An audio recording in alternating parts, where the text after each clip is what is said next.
And hello, readers and friends.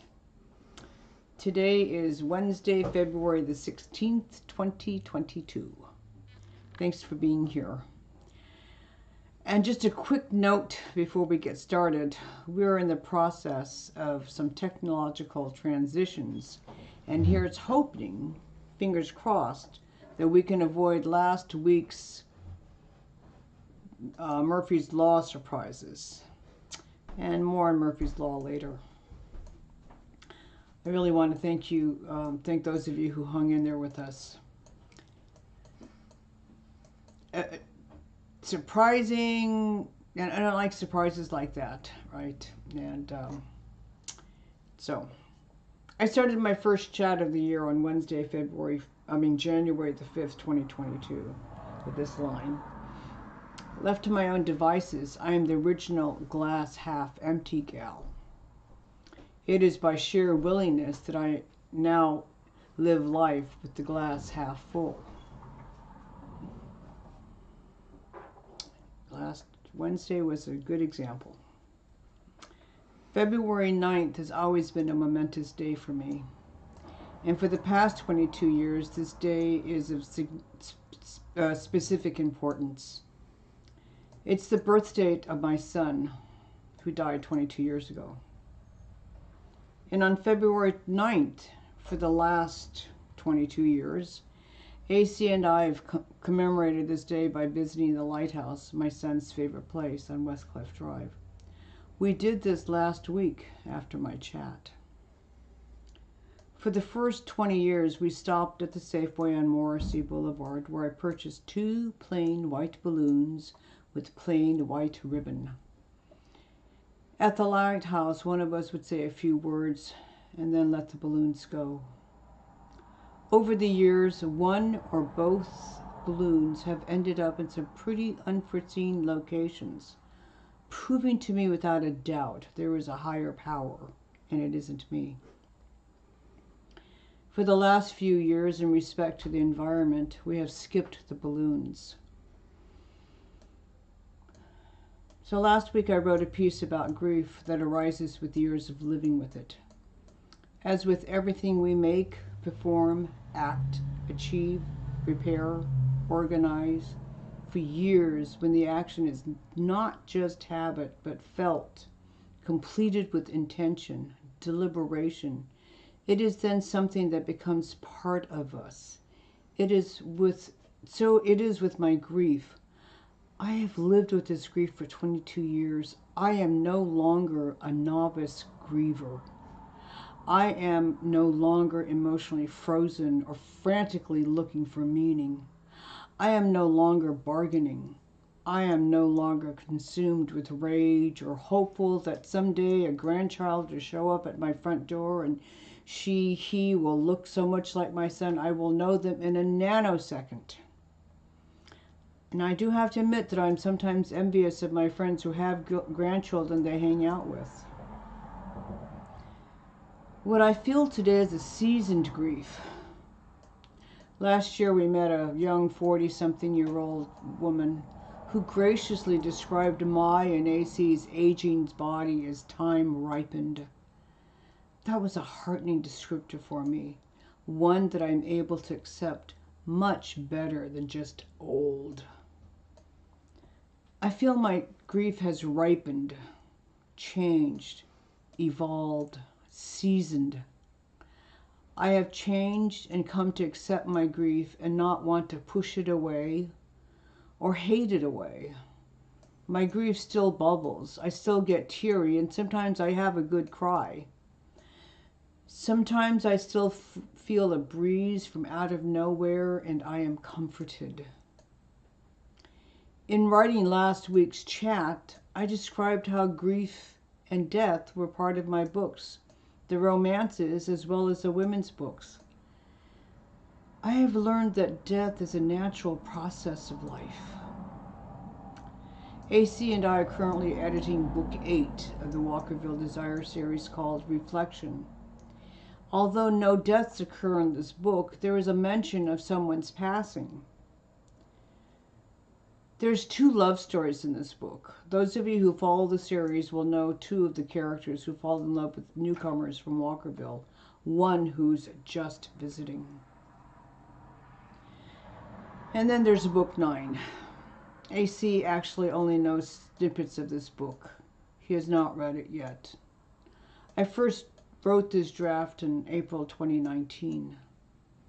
Does life imitate art, or does art imitate life?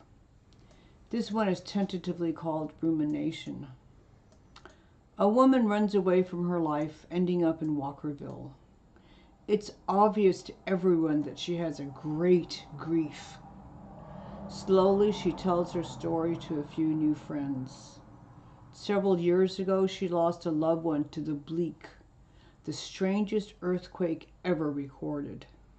Its effect was limited to a 6.5 mile radius, but the damage inside that margin was devastating and several lives were lost. She finds love and acceptance, and she wants to celebrate life, knowing she will never forget her loss. With her new friends, she plans a day of commemoration on the beach. Soon, many Walkervillians want to participate to remember their losses as well and include a celebration of life. Our protagonist wants to call this Observance Day Page Turner. Use your imagination and why she wants to call it Page Turner. Could we use this kind of day? I don't know about you, but since March 2020, AC and I have lost several people we have loved, whose lives touched ours in many ways. Because of the pandemic, we were unable to gather for memorial service. Last month, we attended a service for a dear friend who died of COVID-related complications. She died in November 2020. This was the first in-person memorial we attended since the pandemic. We've been to several on Zoom. We have lost several loved ones in the past 2 years. Some died of COVID complications, some who died of heart failure or disease, and most of them died alone because of the pandemic's safety restrictions. We need to have a day of mourning, a day of grieving those we've lost in the last 2 years. Last week I wrote a bit more about my grieving. So why is this chat called Murphy's Law? As I mentioned, February 9th was last Wednesday when I spoke about grief. And I really never read or knew what Murphy's Law entailed until this week. 1, in any field of endeavor, anything that can go wrong still will go wrong. 2, left to themselves, things always go from bad to worse. 3, if there is a possibility of several things going wrong, the one that will go wrong is the one that will cause the most damage. 4, nature always sides with the hidden flaw. And 5, if everything seems to be going well, you have obviously overlooked something. So you can see that last week I had to reach deep inside to be that glass half full gal and not have a tantrum about why me followed by woe is me. What happened was that it took 3 takes for the live chat to happen.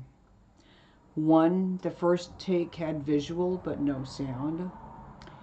In the second take, AC thought there was only visual. And in the third take, we finally had visual and sound. AC then tried to edit that third tape. However, YouTube apparently has come up with a new format that precluded AC editing out the 18 minutes of the first 2 takes. There was absolutely no workaround for that. He has directed listeners to scroll down or bypass or skip whatever that action is on YouTube before you get to the heart of my chat from last Wednesday's talk. For those of you who patiently fast forwarded through 18 minutes of the audio-less tape, thank you so much for hanging in there. I am humbled. I ended last week's chat with the following poem, and I wanted to do so again. remember, I am that glass half full gal. It's a poem by Mary Oliver. It's very short and it's called The Uses of Sorrow. Someone I loved once gave me a box full of darkness. It took me years to understand that this too was a gift. Thank you for being here.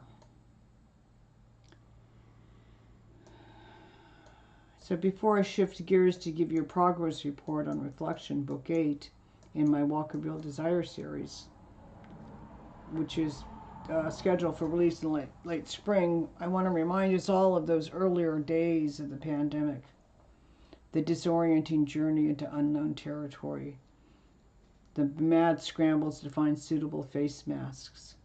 Remember the 6 feet social distancing, the sheltering in place, the confusion about what reasonable precautions looked like. AC was, for a time, actually wiping down every package and container that came into the house. Everything from milk cartons to huge packages from Amazon. Note from YK, AC was even wiping money down. Truth. There was also an assumption that we could find our way through in a reasonable amount of time. Though now, of course, those weeks soon became months, and eventually the months years. Like so many others, COVID-related diversions derailed us from our regular routines. Even though I continue to write, we have not published a new book in over 2 years, and the Walkerville Desires series still stands with 7 books. We are adding book 8, finally. It's called Reflection. I actually completed the first rough draft in 2018, doing 4 rewrites between that time and May 2021. I've also worked on several books during this time.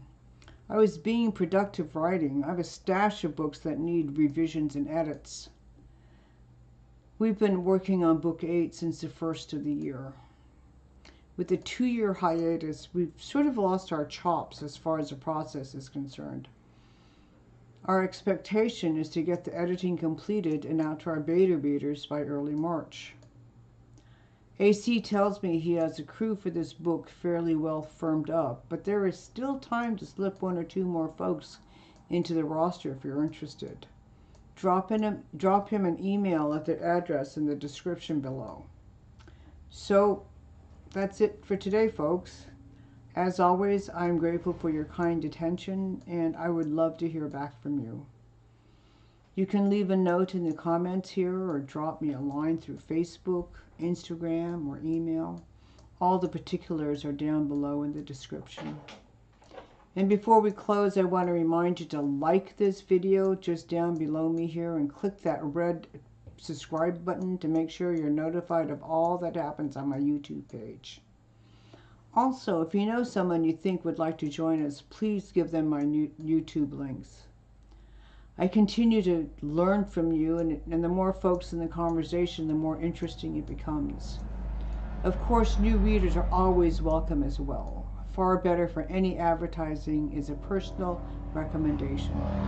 So please do share my stories with those who might enjoy them. The address of my Amazon page is down in the description as well. All the Walkerville books are available to purchase there in both Kindle and print editions. And as always, the direct link for next Wednesday's live chat is there too. Hope to see you then, and thank you so much for joining us.